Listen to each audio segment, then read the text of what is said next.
Hello, my name is Anthony Guerin. Here's my audience.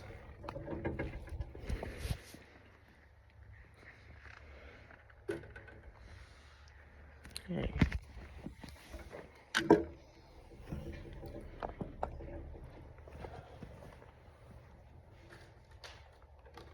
On December 20th of this year, Donald Trump started his second term and immediately started signing a bunch of executive orders, and one of them included Executive Order 14151, which was titled Ending Radical and Wasteful Government Spending, which wiped out hundreds of programs dedicated to supporting underprivileged artists.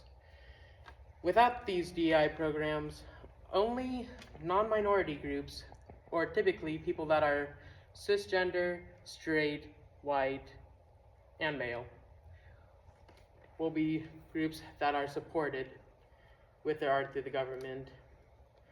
And it sabotages many minority groups, which is why artists need to speak out and audiences need to engage with their music.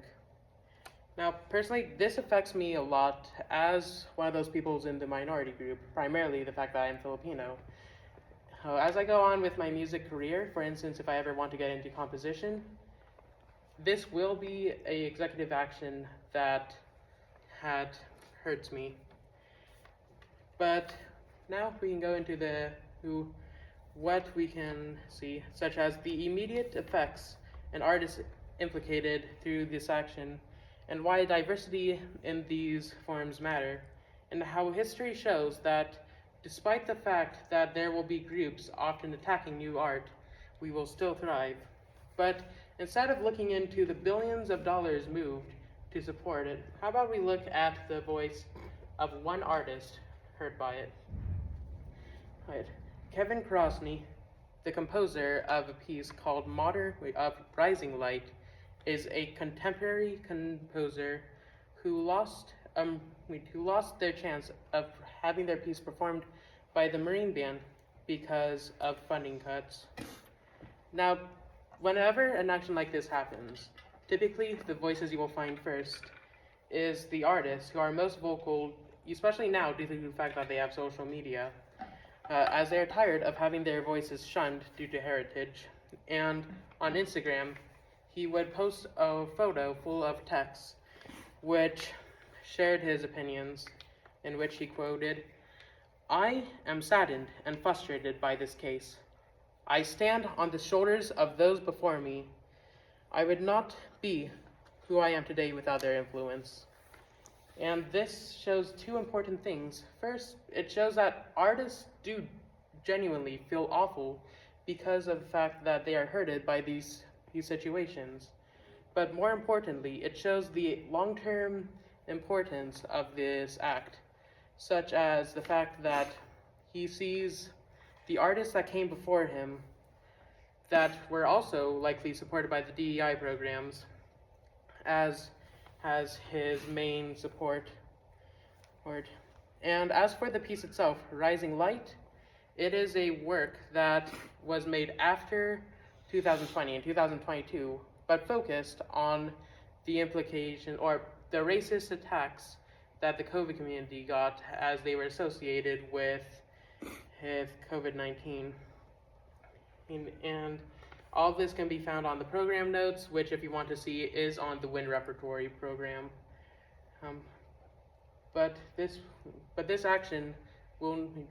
banning of his voice in concerts will not only affect the artist, or this singular artist, it will also affect many others, such as the 10 or so, I want to say, composers who had their works removed, and all of the artists that are supposed to perform on the stage itself.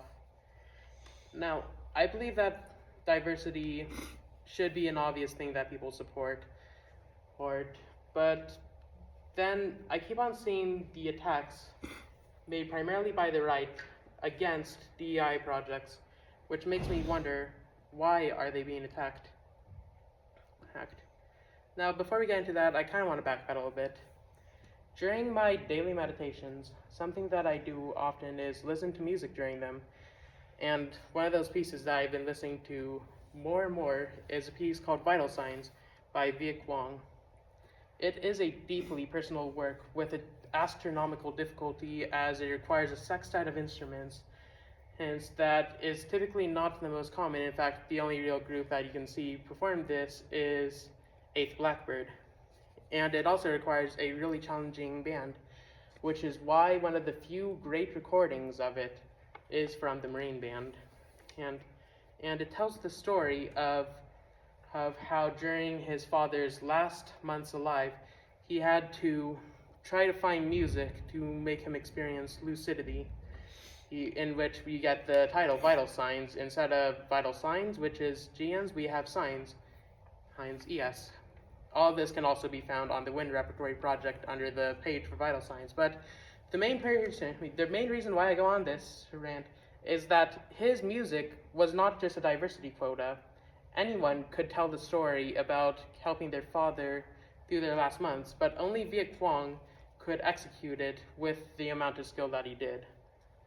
Alright. But if the DEI projects are banned, then he will likely just be seen as yet another Asian American person given an opportunity because of diversity. In fact, this happens quite a lot when it comes to often left-wing ideas such as wokeness or critical race theory. They are bastardized and turn into a joke, a comic recreation, and to the point where they no longer represent what they mean. And as a result, the ideas of representation or diversity, equality, and inclusivity turns into a joke. Okay. That's why we must speak on this before the idea of DEI turns into a joke. Oftentimes we do see these ideas attacked, but history shows that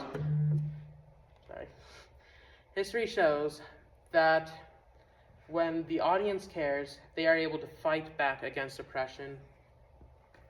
Back in the 1920s, there was a new form of music rising called jazz, and there were many people in elitist positions, and such as audience members or even politicians from back then, who tried to limit their ability from being on there. An example, you can find many examples from the Library of Congress, and just reading the headline alone, you can tell the type of people that they often attacked. From the Ogden Standard Express, there was an article titled, "Even Gay Paris is Shocked by American Jazz Dances." And many articles such as that were released intended to push back the progress that jazz was making, especially going towards prestigious venues. And their voices could have been silenced, but we did not let them. And how did we not let them? They spoke out. How even when all of those rich and famous people tried to attack, we still went to their concerts, we still engaged with their content, which is what we must do now. And yes, the idea of the president being the one to assign an order limiting their potential to speak out is threatening. It is terrifying. But we just need to continue to engage with the art. And if all works, history will repeat itself, which is something often said threateningly, but we got to repeat it. We got to repeat the positive effects. We must be the voices that might make art thrive. Right now is when art matters. We can shape the present in order to change the future. Which is why, in response to Executive Order 14151, which shuts down the diversity of artists not because of what they can do, but because of their background, we gotta speak out. We gotta speak out because if DEI dies, then it becomes just another joke, another tagline, similar to wokeness or critical race theory, not on the way that we have established it, but on the way that had the right changed the way the word is phrased. And if we follow those steps, art will thrive. It will continue to thrive, which is why I will tell all of you to do all you can. If you're an artist affected by the work, now is when you speak out. Now is when you do all you can. And if you're an artist or an audience member, you gotta vote whenever possible. Even if you can't vote yet, when you can, your vote matters, even if it's just one in tens of thousands. And one person, tens of thousands is a statistic, but one person is a story.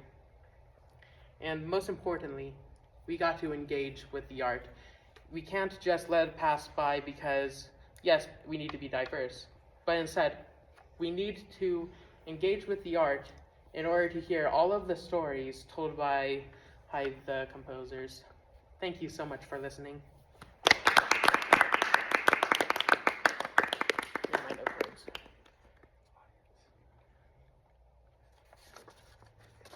All right.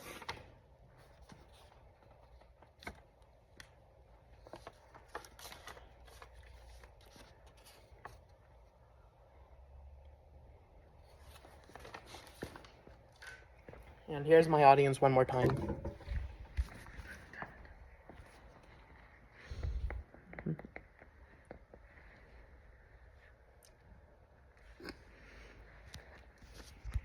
Thank you so much for listening.